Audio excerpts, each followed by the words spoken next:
Ah, mange-mort, c'est vraiment une insulte de français. Mais c'est avant tout les méchants dans Harry Potter. Donc dans cette vidéo, je vais vous expliquer comment j'ai recréé l'effet des détraqueurs qui se téléportent.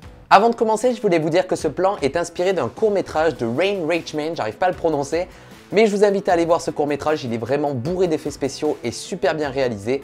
Le lien est dans la description. Allez, c'est parti pour les explications de cet effet spécial. Donc de base, voici comment le plan est tourné. On voit tout simplement la caméra faire un travelling avant vers moi et je suis dans le plan. Donc la première étape va être de me faire disparaître. Et pour ça, j'ai utilisé une technique appelée le camera mapping. La première étape pour m'effacer, ça va être de faire un tracking 3D grâce à l'effet tracking 3D de After Effects. Après le tracking, j'ai fait une projection de mon sol et de mes murs grâce au plugin projection de AEscript.camp.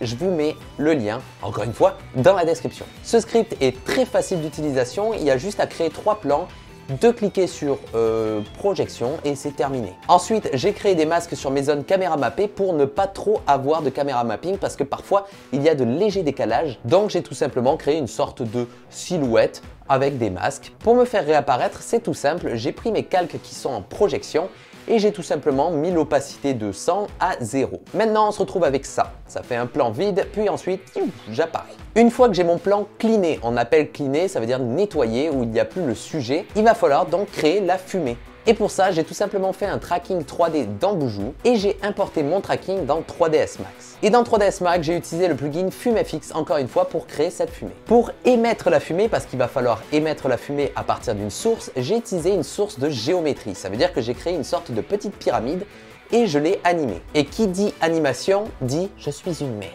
Oui, je suis vraiment très mauvais en animation, même pour juste 5 images clés et je suis vraiment très mauvais. Alors comme à mon habitude, j'ai trouvé une petite risto. J'ai tout simplement créé une spline qui allait faire un petit peu le trajet de ma pyramide et ensuite j'ai édité ces points pour lui donner plus ou moins de hauteur.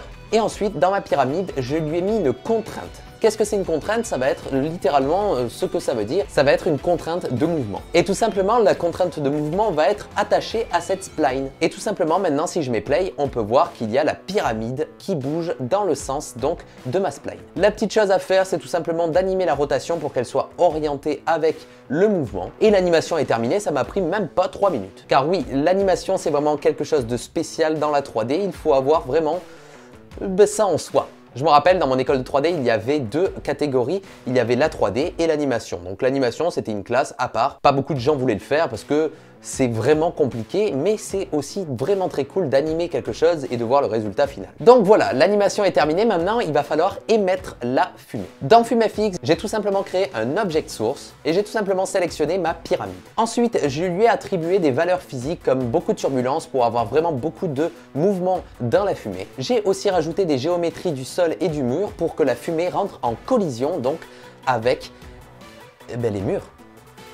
Bah oui. Dans ma simulation, j'ai aussi utilisé 2 forces. Une force de moteur et une force de wind, que j'ai tout simplement animée pour qu'elle s'active quand je jette le sort. Comme ça va vraiment créer un mouvement d'énergie qui sort du sort pour comprendre donc que je jette un sort et que ça fait du vent. Mais c'est aussi parce que c'est extrêmement stylé. Ensuite, j'ai fait une première simulation qui a duré à peu près 1 heure. Puis ensuite, j'ai refait une simulation par-dessus appelée Wavelet. Qu'est-ce que c'est la simulation Wavelet? Ça va être tout simplement une simulation qui va prendre ma première simulation et qui va faire une simulation encore plus HD. Ça fait beaucoup de fois le mot simulation, je ne dirai plus le mot simulation, c'est terminé, je dis plus simulation. Une fois que la fumée a été simulée, ensuite j'ai tout simplement pris ma fumée et je l'ai rendue avec Octane. Octane, encore une fois, qui est mon moteur de rendu phare. Et pourquoi j'utilise Octane? Eh bien tout simplement parce que je peux éclairer ma fumée grâce à un panorama HDRI que j'ai pris avec une caméra 360 degrés de la marque Theta.